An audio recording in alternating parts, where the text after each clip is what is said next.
I didn't want this to be the first video in the series. I was going to get to it, but I wanted to have some fun first. But apparently, I can't go on vacation without people being shot for living while black. This may be a long one, so just bear with me. Let me preface this by saying I'm not an expert on anything. If there is something I'm not privy to, excuse my ignorance, and if it actually changes anything, let me know in the comments. I'm not going to give you the names of the people who were gunned down, basically in cold blood by the police. I'm not being disrespectful or lazy. It's just the list is getting so long that I don't have enough time to go through them. Also, I don't want to talk about any individual incident. What I want to focus on in this video is the protests going on in pro sports. Now, this all started with Colin Kaepernick, as far as I know. For those of you living under a rock, or that may live in a different country or whatever, Colin Kaepernick is a quarterback in the NFL. Before a preseason game a little earlier this year, he sat down during the singing of the Star-Spangled Banner.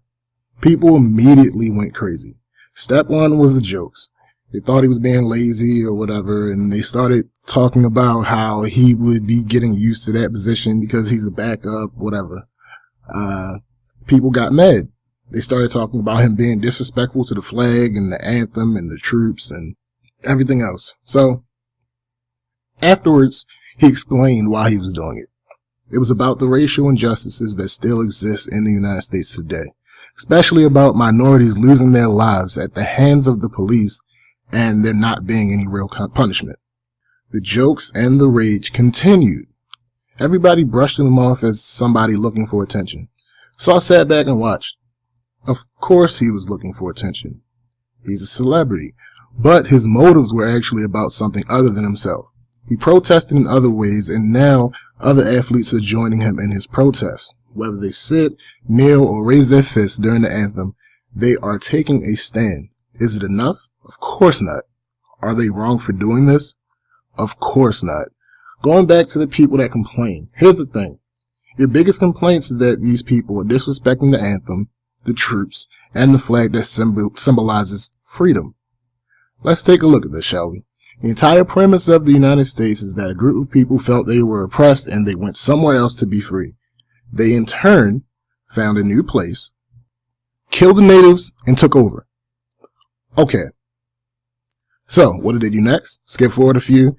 They had people who felt the way that they did, and they let them come, but at a price.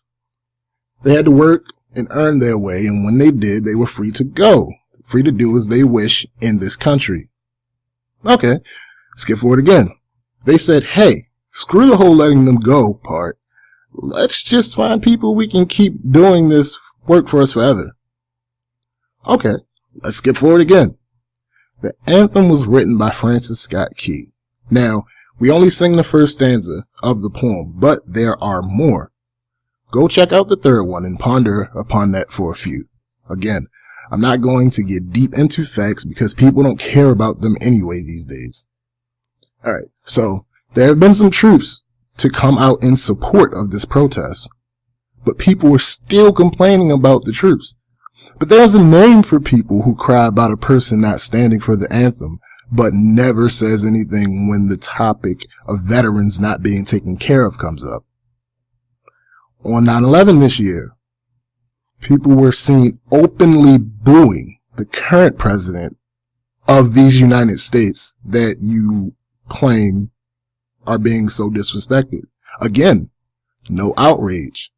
There's a name for people who cry about a person not standing for the anthem but never says anything when the current president of the country the anthem belongs to is booed for just showing his face. The flag symbolizes freedom? Whose freedom do you really care about? There's a name for people who cry about a person not standing for the anthem but never says anything when people want to wave Confederate flags all over the place. What does it all boil down to? Well, at worst, you're a racist scum. If this is you, I have absolutely no respect for you. Go find a bridge. Now, at the very least, anyone who is crying about this, or that tries to say racism doesn't exist, or tries to make every excuse for minorities being killed by police, etc., You have a severe lack of context and perspective. If you come from a white family that has a decent amount of money, you can't possibly know how life is for the other side. You can have empathy, you can try to understand, but here's the thing. Don't marginalize the things that minorities, with or without money, go through every day. We live in a country whose rules were established before a large group of its inhabitants were allowed to even be citizens. Really sit back and chew on that. In this country, where a rich white man can rape someone, be sentenced to only 6 months, and then only have to serve 3, yet a black man can be choked to death by police for selling cigarettes. I don't want to hear that we have equal rights. We talk about peace and everything, but the first thing that comes to your mind when you think of America is soldiers? Think about that one. Under the Constitution, Cap has a right to peaceful protest and you throw tantrums. Under that same Constitution, we have a right to life. Life, as in the act of living. Yet you people want to make excuses when police kill people. There's a name for people, you know what? I'll just end this here before I get really mad. But I promise you this will be the harshest video in the series. Until next time, I'm SBJ and I'll talk to you guys later. Peace.